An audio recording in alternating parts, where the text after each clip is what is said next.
you should go, and everything that I shall command you, you should speak.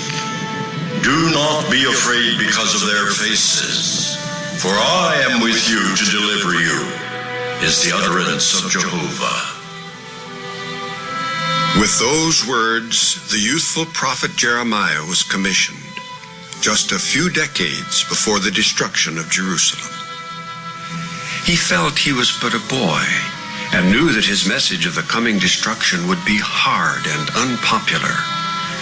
But its coming from Jehovah was a reminder of its urgency, and so he stuck with it, despite discouragements, derisions, persecutions, even threats to his life.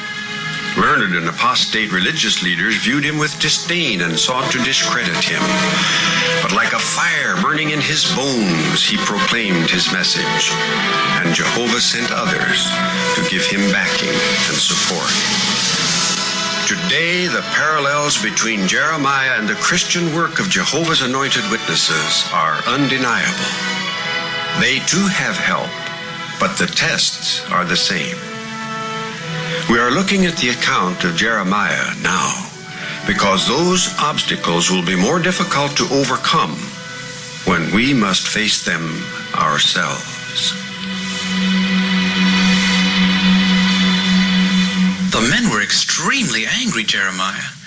They were breathing threat and murder against Urijah. I know, Baruch. And I'm certain if they find him, they'll put him to death.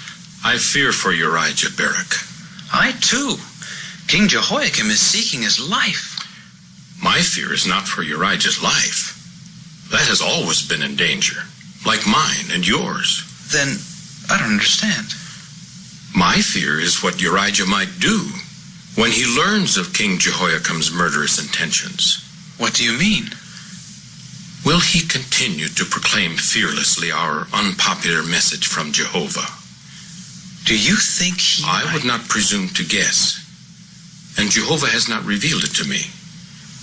But Urijah is facing a critical time of testing. We can only pray to Jehovah. Jeremiah! Jeremiah! It's Urijah. Jeremiah! King Jehoiakim is determined to kill me. I know, Urijah. We have heard of it. You must be strong. But I have only kept prophesying against this city and against this land in accord with all the words you have spoken. It's the word of Jehovah, my brother. We must trust in him. Why would the king seek my life?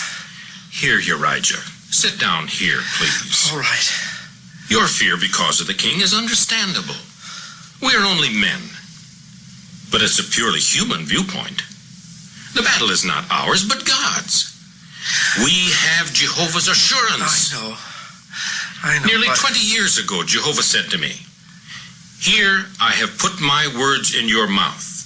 See, I have commissioned you this day to be over the nations and over the kingdoms, in order to uproot and to pull down and to destroy and to tear down, to build and to plant." And I said, "Alas, O sovereign Lord Jehovah, here I actually do not know how to speak, for I am but a boy." And Jehovah went on to say to me, "Do not say I am but a boy, but to all those to whom I shall send you, you should go. And everything that I shall command you, you should speak. I know. Do not be afraid because of their faces, for I am with you to deliver you," I know. is the utterance of Jehovah. I know, but that was during the reign of good King Josiah. Now Jehoiakim has become king, and he does not know the word of Jehovah. Nevertheless, Jehovah said to me, "Do not let your spirit break at the sight of them, or I will break you before their eyes. But as for me," Jehovah has said, "here I have made you a fortified city, and an iron pillar, and copper walls against all the land, toward the kings of Judah. All of them," he said, "toward their princes, toward their priests, and toward the people of the land. and they will be certain to fight against you, but they will not prevail against you. For I am with you, is the utterance of Jehovah, to deliver you. I know, but who knows whether Jehovah will hear my prayers and deliver me? No, I will go down into Egypt until the wrath of King Jehoiakim has subsided. Then I will return and continue proclaiming Jehovah's message. No, my brother. Do not be afraid or stop your prophesying. God will find security for you in Judah. Be courageous. Put your trust in Jehovah, or else you might even displease him. Even now they must be looking for me. I must go. They'll certainly come here. I know I'll be safe in Egypt. Yes, I'll be safe in Egypt. I must go. But King Jehoiakim sent men to Egypt, and they proceeded to bring Urijah to King Jehoiakim, who then struck him down with a sword and cast his dead body into the graveyard of the sons of the people.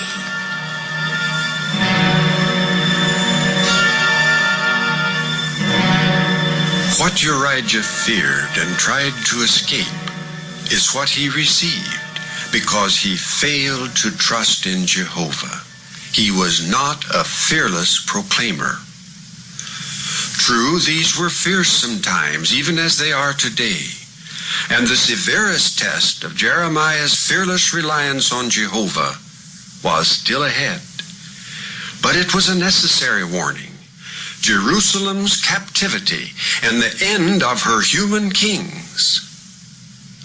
Today, we are in the time of the end of all human kings, and the pronouncement of such a judgment is cause enough for fear in any man.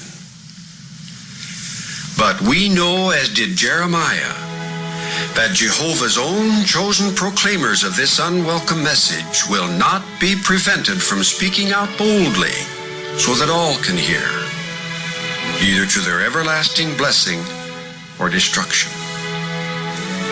Can we draw courage from Jeremiah, fearless proclaimer of an unpopular message?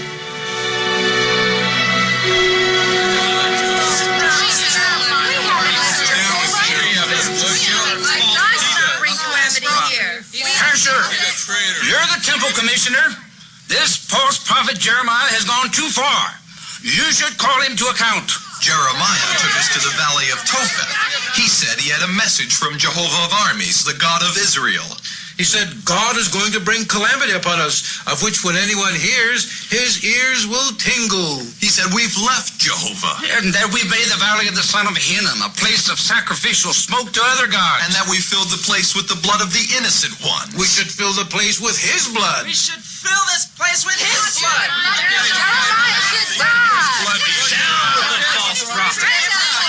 Then he lifted up this large flask and dashed it to the ground before our eyes and said, so shall I break this city and this people until it is no more able to be repaired. And in Topheth they will bury until there is no more room to bury. Let him be buried there. You have well spoken. This is what Jehovah of armies, the God of Israel, has said. Why then do you not listen to the word of Jehovah? And so Jehovah has said, here I am bringing upon this city and upon all its cities the calamity that I have spoken against it, because they have hardened their neck in order not to obey my words. Jeremiah, you bringer of trouble upon Jerusalem, you proclaimer of calamity against this innocent people, do you think Jehovah is going to destroy this place for your sake? This is seditious talk. He's right. Down with Jeremiah. Stop his seditious mouth. Enough of you false prophets. Would you speak like this in the temple courtyard? That is enough of you, you prophet of doom. It is like this that you should be rewarded. Slap in the face. Seize him. Enough of this seditious talk. We'll teach him a lesson. Put him in the stocks. Into the stocks with him. Prophesy from there if you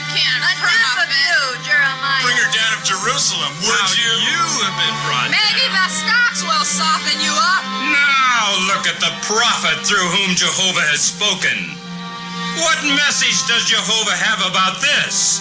What message of doom do you have for us now, Look at the Jeremiah? bold prophet now. Whose calamity has come, false prophet? Sow calamity and reap calamity. Hey, prophet? We'll see if you are so sure that Jehovah has spoken by you after a night in the stocks.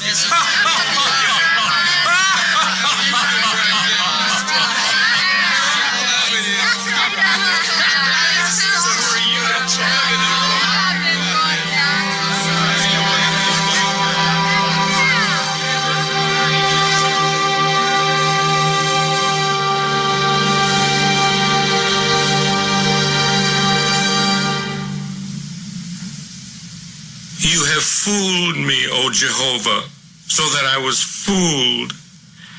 You used your strength against me so that you prevailed. I became an object of laughter all day long. Everyone is holding me in derision. For the word of Jehovah has become for me a cause for reproach and for jeering all day long. I am not going to make mention of him, and I shall speak no more in his name. Yet his word in my heart is like fire, burning in my bones, and I cannot hold it in any longer. Yet on every side I hear their whispered threats, and I'm afraid. Denounce him, they say. We will denounce him. Even those who were my friends are watching me, waiting for a fatal slip. Perhaps he may be tricked, they say. Then we can catch him and take our revenge. But Jehovah is with me like a terrible mighty one. Therefore my persecutors will stumble and fall powerless. Bitter will be their abasement when they fail, and their shame will be long remembered. But you, O Jehovah of armies, are examining the righteous one. You are seeing the kidneys and the heart. To you I have committed my cause. Let me see you take vengeance on them. Sing to Jehovah, you people. Praise Jehovah. For he has delivered the soul of the poor one out of the hand of evildoers.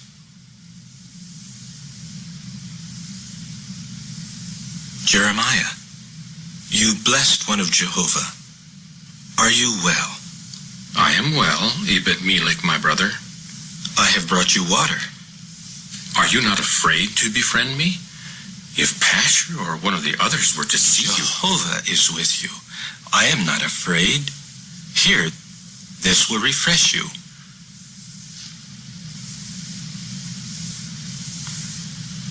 May Jehovah reward you for your loving kindness, my brother. May Jehovah strengthen and sustain you, Jeremiah. What can you say for yourself now? Let's hear something.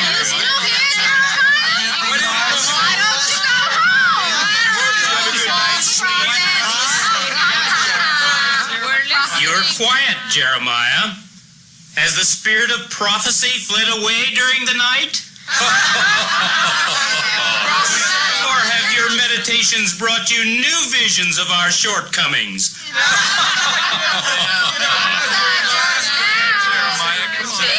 Let him out of the stocks now, and we'll see if he can make straight paths for his feet.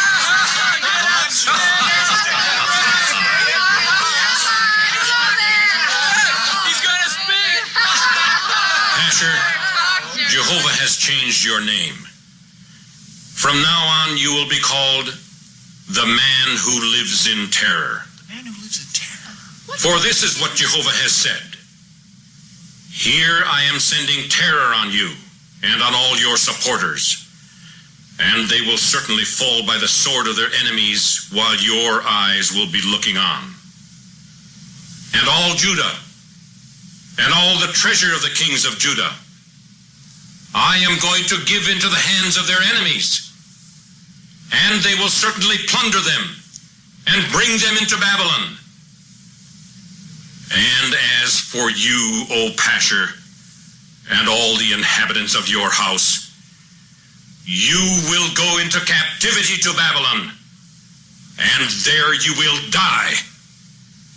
And there you yourself will be buried with all your supporters, because you have prophesied to them in falsehood.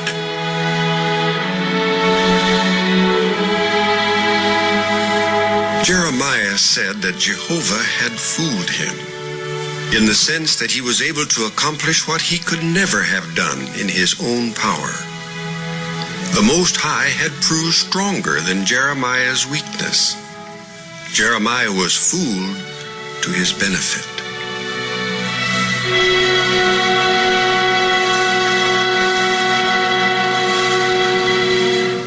Has Jeremiah dared to enter the courtyard again with his pronouncements? Not since the night he was in the stocks.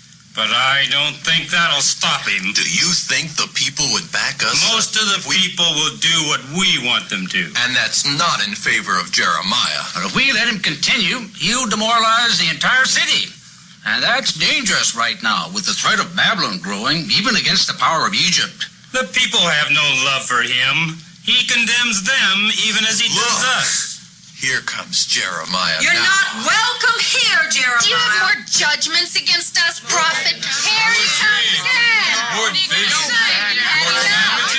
Hear this word of Jehovah, who said to me, stand in the courtyard of Jehovah's house and make an announcement to all the people who have come there to worship.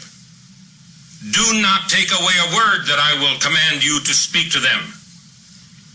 Perhaps they will listen and return, What kind of fools each one from his bad way.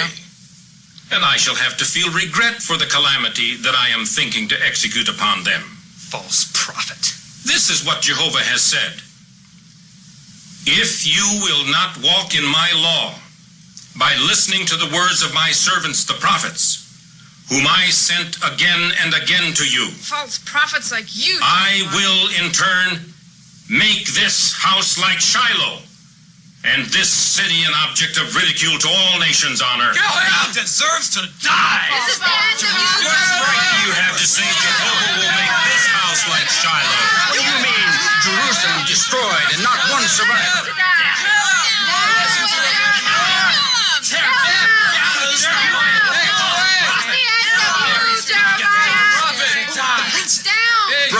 Brothers, what is the meaning of this uproar in Jehovah's house? This man should die. He is a traitor. He said this house will become like Shiloh. Then present your case in the way Jehovah has provided, and cease this disgraceful folly you would commit.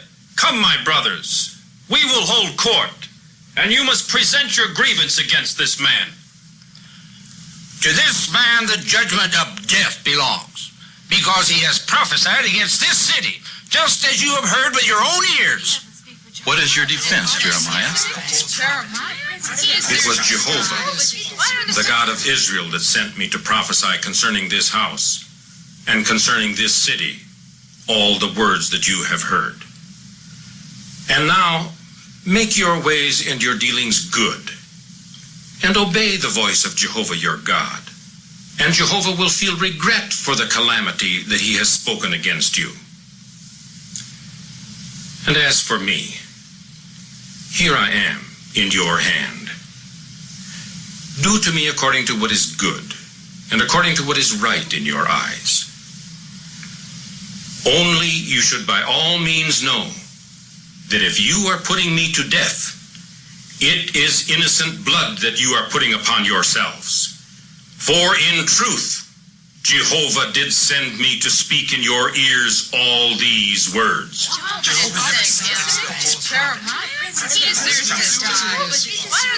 There is no judgment of death belonging to this man. It was in the name of Jehovah our God that he spoke to us.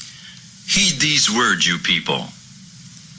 Micah of Moresheth himself happened to be prophesying in the days of Hezekiah the king of Judah, and went on to say, This is what Jehovah of armies has said. Zion herself will be plowed up as a mere field, and Jerusalem herself will become mere heaps of ruins, and the mountain of the house will be for high places of a forest. Did Hezekiah, the king of Judah, and all those of Judah by any means put him to death?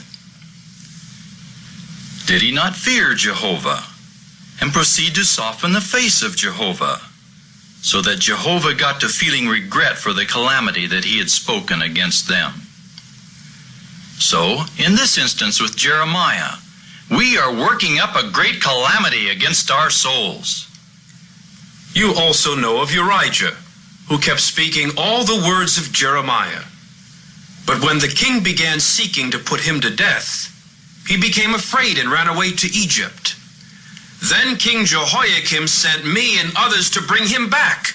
But the king struck him down with the sword and threw his dead body into an unmarked grave. Would you now provoke Jehovah further by killing Jeremiah? We order you then to release this man, and cease lifting up your hand against the prophet of the true God to put him to death. What a contrast were these rebellious Israelites with the sons of the house of Rechabites. When Jeremiah set wine before them and invited them to drink, they refused because of the commandment laid upon them by their ancestor Jonadab, the son of Rechab. Yet the faithless Israelites would not even keep the law of Jehovah, their God. So the Rechabites were promised they would always have a man to stand before Jehovah. What an encouragement to Jeremiah. But even Baruch, Jeremiah's loyal secretary, was put to the test. Peace, Baruch. And peace to you, Jeremiah. I sent for you at Jehovah's command. We've completed the writing of the roll of the book just as Jehovah directed. And all the messages that Jehovah has given me to speak against Israel and Judah and all the nations since the days of Josiah are here.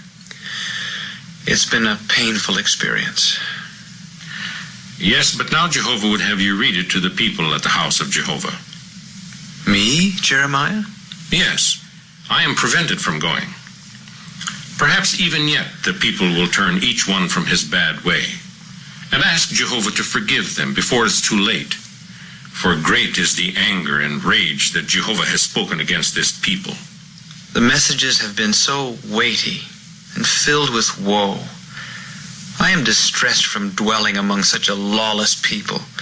They are corrupt, stubborn, and unrepentant. It has become a weariness and a pain to me. But now that the Babylonians have defeated the Egyptians, just as Jehovah foretold, perhaps some of our people... In this way, Jehovah has only added grief to my pain. For what change for the better during my lifetime does the word of Jehovah hold forth? It is a gloomy message, pointing to certain doom, that fills me with grief. Where can I find peace or a resting place? It's good to be anxious for the service of Jehovah. But take care, Baruch, for this is what Jehovah has commanded me to say to you. Look, what I have built up, I am tearing down, and what I have planted, I am uprooting, even all the land itself. But as for you, he's speaking to you, Baruch. You keep seeking great things for yourself. Do not keep on seeking. In this time when Jehovah will break down what he himself has built, it is unfitting that you should seek personal greatness. You must expect no personal gain for yourself at all. For Jehovah has said this to you, Baruch: Here I am bringing in a calamity upon all flesh, and yet I will give you your life as a spoil in all the places to which you may go. Is that not reward enough? Be faithful to Jehovah, Baruch. Take this assignment to read the scroll in the ears of all the people, and be grateful for every assignment that you have. Your life depends upon it.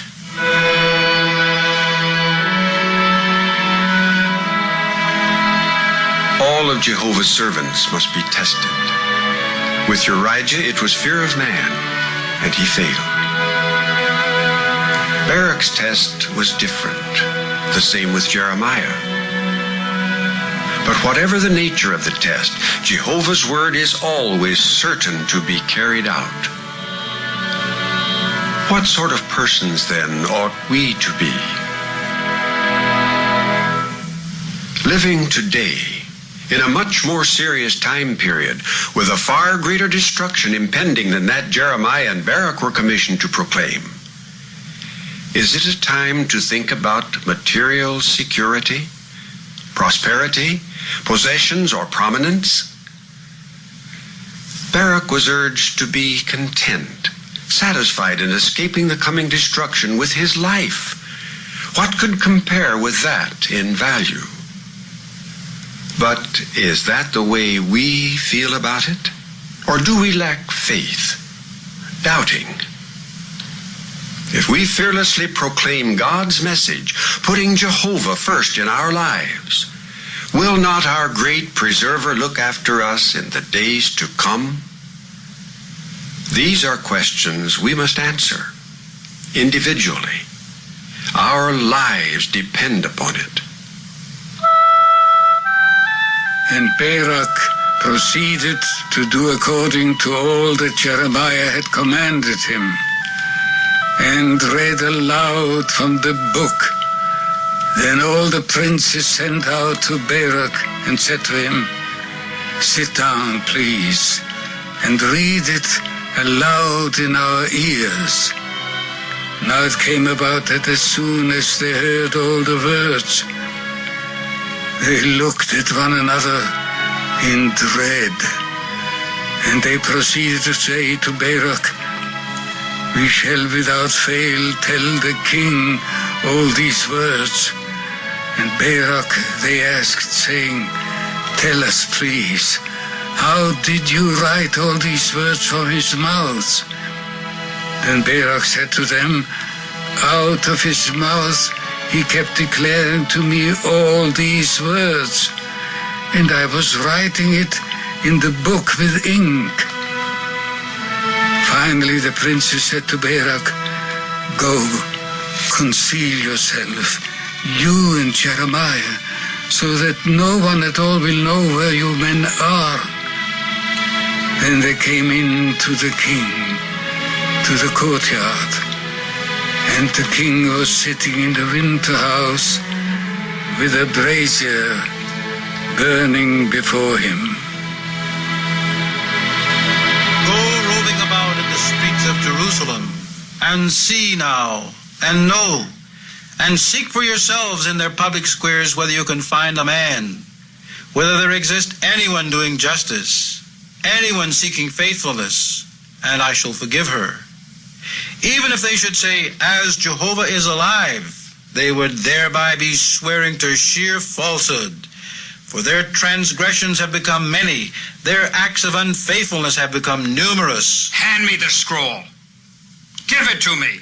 What are you doing? No, my lord, not that. That's the word of Jehovah. What I have done, I have done. Continue reading, Jehudi.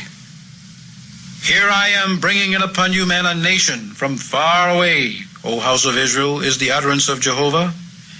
It is an enduring nation. It is a nation of long ago, a nation whose language you do not know. Their quiver is like an open burial place. All of them are mighty men. They will also certainly eat up your harvest and your bread. The men will eat up your sons and your daughters. They will eat up your flocks and herds. They will eat up your vine and your fig tree. They will shatter with a sword your fortified cities in which you are trusting. Hear now this, O unwise people that is without heart. They have eyes, but they cannot see. They have ears, but they cannot hear. Do you not fear even me, is the utterance of Jehovah? Or are you in no severe pains even because of me? But this very people has come to have a stubborn and a rebellious heart. They have turned aside and keep walking in their course. No, please, my lord. Why must do you burn not up do the this scroll? thing? Should we anger the true God further by destroying the messages? We escape all the things written in this scroll just by ignoring These are them. the words of the true God to us. Burning the scroll, my lord, do we not thereby fulfill the very charges? You have ears, but do not hear, eyes, but do not see. Is this not the message? Return, please, the scroll to Jeremiah, my lord the king. Why has he written on it, saying, "The king of Babylon will come without fail and will certainly bring this land to ruin and cause man and beast to cease from it"? It is the word of Jehovah. It is not the word of Jehovah. This is Jeremiah's Jehovah doing. has not spoken by He is Jeremiah. a false prophet. I will listen to his scroll. But everything that is false will go into the fire. Read, Jehudi. Woe to the shepherds who are destroying and scattering the sheep of my pasturage, is the utterance of Jehovah. You yourselves have scattered my sheep. For both the prophet and the priest themselves have become polluted. Also in my own house I have found their badness, is the utterance of Jehovah. Therefore, their way will become for them like... And the word of Jehovah occurred further to Jeremiah after the king had burned up the roll with the words that Baruch had written at the mouth of Jeremiah, saying, "Take again for yourself a roll, another one, and write on it all the first words that proved to be on the first roll, which Jehoiakim, the king of Judah, burned up.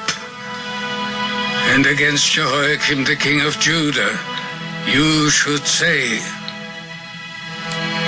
This is what Jehovah has said against Jehoiakim, the king of Judah.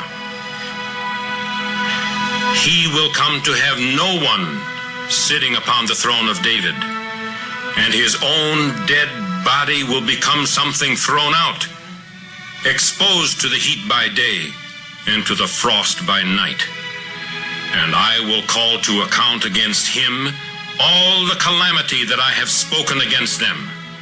And they did not listen.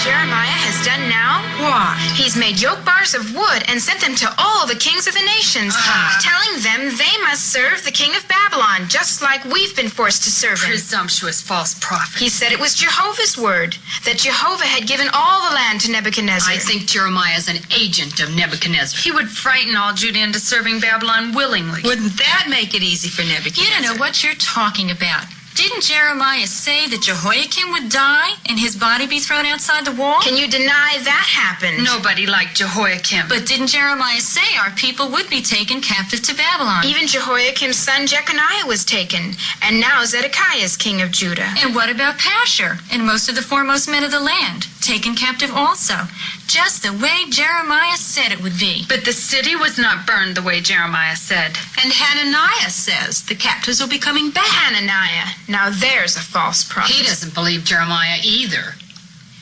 Here comes Jeremiah now. And look, he's wearing that silly yoke bar on his neck.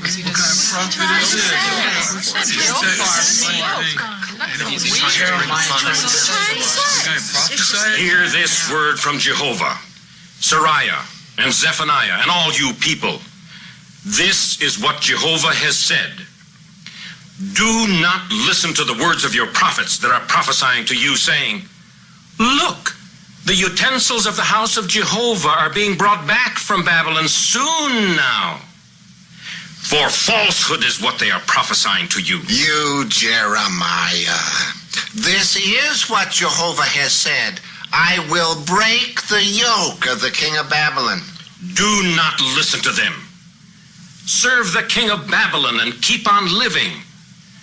Why should this city become a devastated place? Within 2 full years more, Jehovah has said, I am bringing back to this place all the utensils of the house of Jehovah that Nebuchadnezzar, the king of Babylon, took from this place.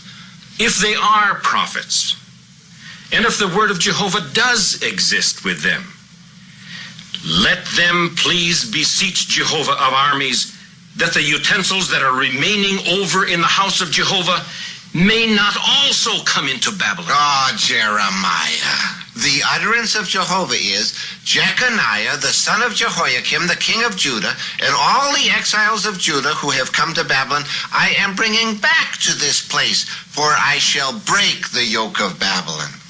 Amen, Hananiah. Thus may Jehovah do. May Jehovah establish your words that you have prophesied by bringing back the utensils of the house of Jehovah and all the exiled people from Babylon to this place. However, listen please. Prophets of long ago also used to prophesy of war and of calamity and pestilence. But as regards the prophet that prophesies of peace, when the words of that prophet come true, then the prophet whom Jehovah has truly sent will become known.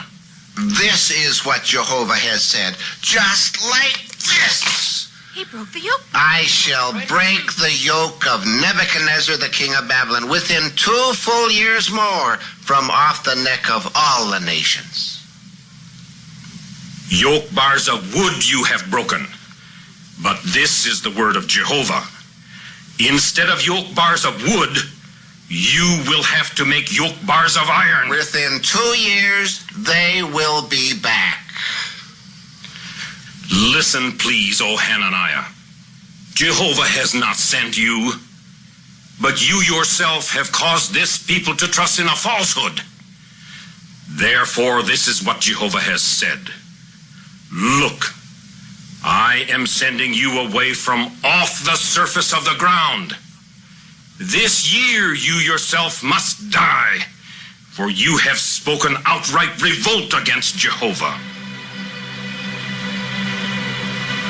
So within 2 months, Hananiah the prophet died.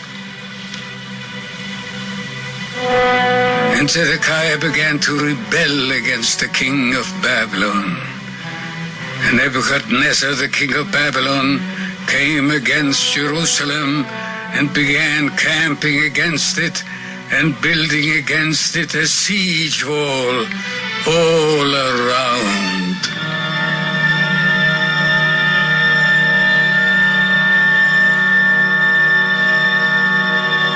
Jeremiah was caught trying to leave the city, to go over to the Babylonians. Where did you catch him, Elijah? In the gate of Benjamin. I'm the officer having oversight of the gate. It's false. I was not going over to the Babylonians. Were you trying to leave the city? Yes, but I was only going to the land of Benjamin to get my portion from there in the midst of the people.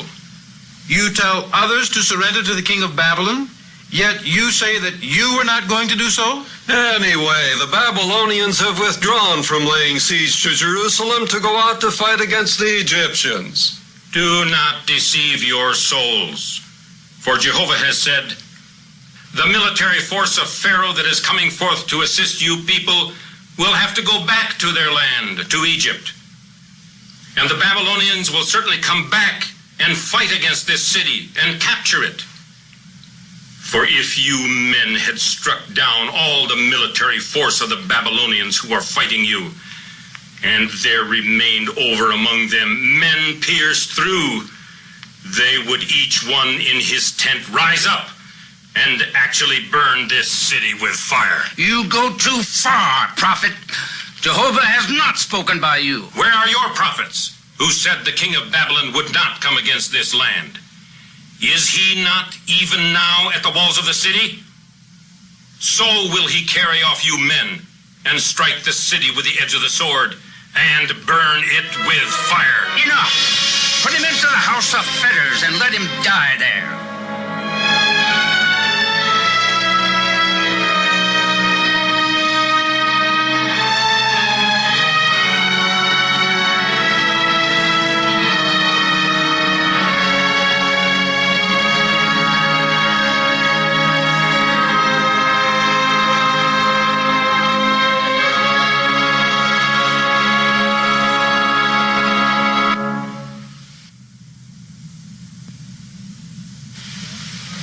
this man Jeremiah please be put to death. For he is weakening the hands of the men of war who are left remaining in this city. And the hands of all the people also.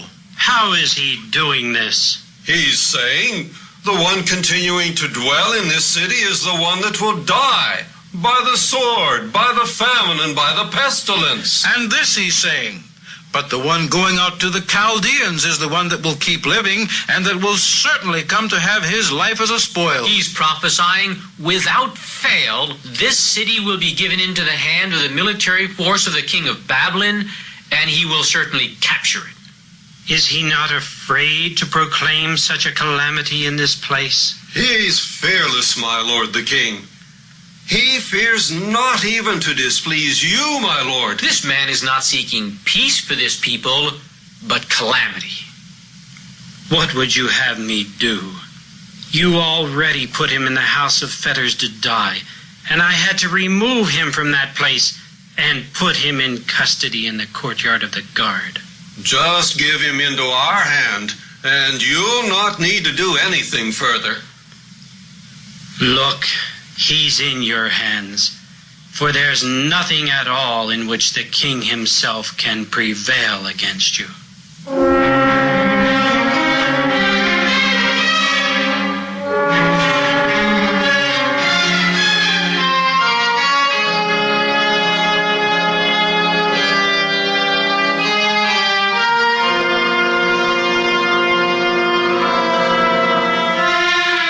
Fasten the rope securely under the armpits, Jehudi.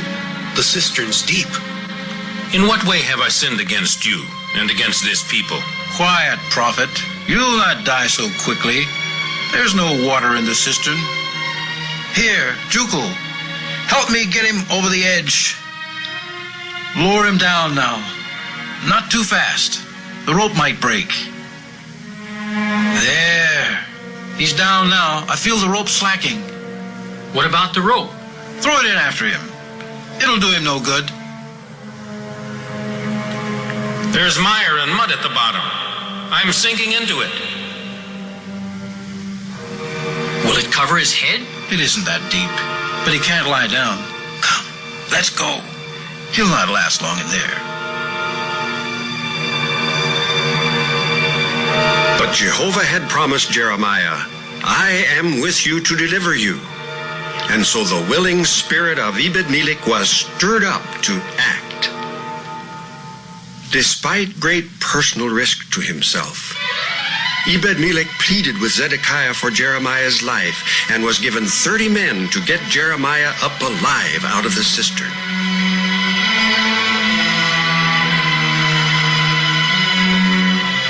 You, stand guard with the men there, and you stay here with your men. You two, help me at the cistern. Jeremiah? Jeremiah, my lord. Who calls? It's I, Ebed-Melech, your brother. Ebed-Melech? Has Jehovah sent you here, my brother? Jehovah has indeed sent me here. Are you well? I'm well. And now, my lord Jeremiah, see, we are letting down to you by the rope worn out rags and worn out pieces of cloth. Put please the worn out rags and the pieces of cloth under your armpits beneath the ropes. Then, when you're finished, we'll pull you out gently so that the ropes will not be damaging to you. I've done just as you've said. I'm ready. Then we'll lift you up. Now, my brothers, pull him up. Gently. He sounds very weak, and he's not a young man anymore. A little more. There. Now he's getting close. Keep pulling. Gently. Let me steady the rope. You men, reach down and take him by the arms. That's it. Easy now. There. Sit on the edge, please, Jeremiah. Now, swing your feet around. Here, my lord. Sit sit here and rest for a while. I will get water to wash off the mire from your feet and legs. First, hear this word, my brother, that Jehovah has spoken to you, to Ebed-Melech, his servant. Here I am bringing true my words upon this city, for calamity and not for good, and they will certainly happen before you in that day. And I will deliver you, Ebed-Melech, in that day, is the utterance of Jehovah. And you will certainly come to have your life as a spoil, because you have trusted in me.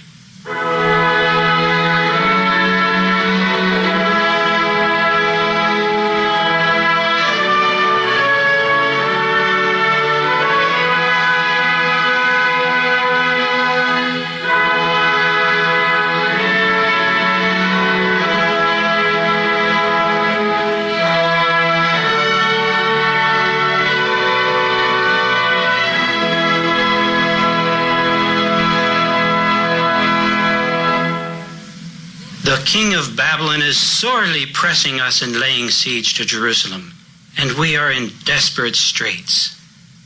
Now, see, I'm asking something of you. Do not hide from me anything. In case I should tell you, will you not without fail put me to death? And in case I advise you, you will not listen to me. As Jehovah is alive, who has made for us this soul, I will not put you to death, and I will not give you into the hand of these men who are seeking for your life. This is what Jehovah, the God of armies, the God of Israel, has said. If you will without fail go out to the princes of the king of Babylon, your soul will also certainly keep living, and this city will not be burned with fire. But if you will not go out to the princes of the king of Babylon, this city must also be given into the hand of the Babylonians, and they will actually burn it with fire, and you yourself will not escape out of their hand. I am in fright of the Jews that have fallen away to the Babylonians, for fear that they might give me into their hands, and they might deal abusively with me. They will do no such giving. Obey, please, the voice of Jehovah in what I am speaking to you, and it will go well with you, and your soul will continue to live. But if you are refusing to go out, look, all the women that have been left remaining in the house of the king of Judah, all your wives and your sons will be brought out to the Babylonians, and you yourself will not escape out of their hand. But by the hand of the king of Babylon you will be seized, and because of you this city will be burned with fire. And Jeremiah continued to dwell in the courtyard of the guard until the day that Jerusalem was captured.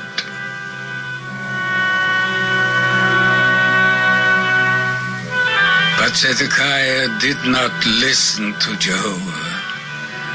And the city got to be breached, and all the men of war and the king fled by night, and the military force of the Babylonians seized the king and brought him up to the king of Babylon at Riblah, and Zedekiah's sons they slaughtered before his eyes, and Zedekiah's eyes he blinded, after which he bound him with copper fetters and brought him to Babylon. Furthermore, Nebuzaradan, the chief of the bodyguard, proceeded to send and take Jeremiah out of the courtyard of the guard.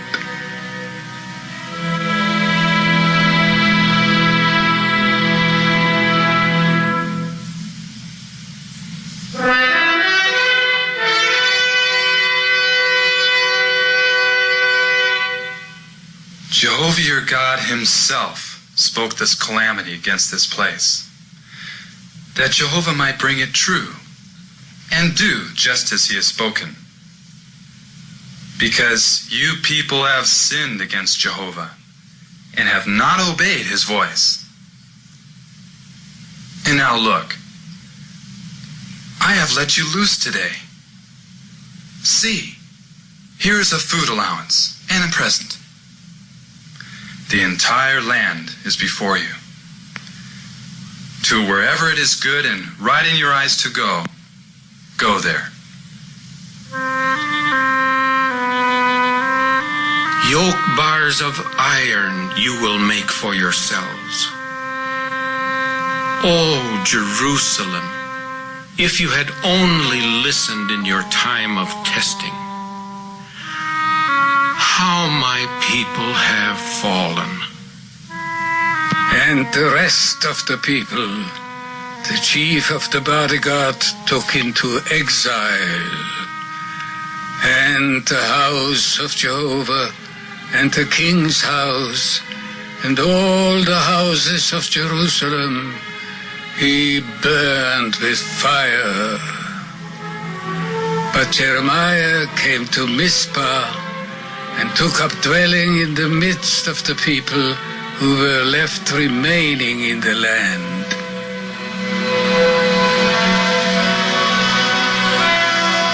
Jeremiah, fearless proclaimer of an unpopular message, fortified by Jehovah like an iron pillar and copper walls. He knew his message would not be popular, but he was confident of Jehovah's backing, and he received it, saved alive when Jerusalem was destroyed.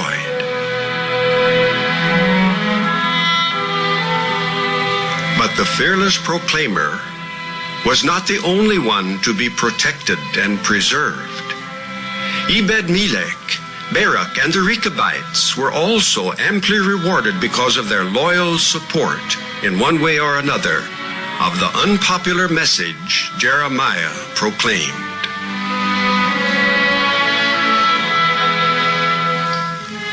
For several decades now, Jehovah's anointed witnesses have again declared an unpopular message: God's kingdom come and the end of an entire world system.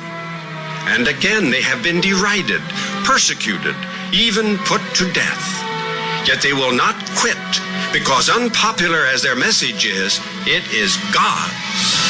Then, like Jeremiah, like Baruch and Ebed-Melech, in prayerful confidence of Jehovah's backing, we will continue fearlessly proclaiming the message of the kingdom until Jehovah himself says, "It is finished."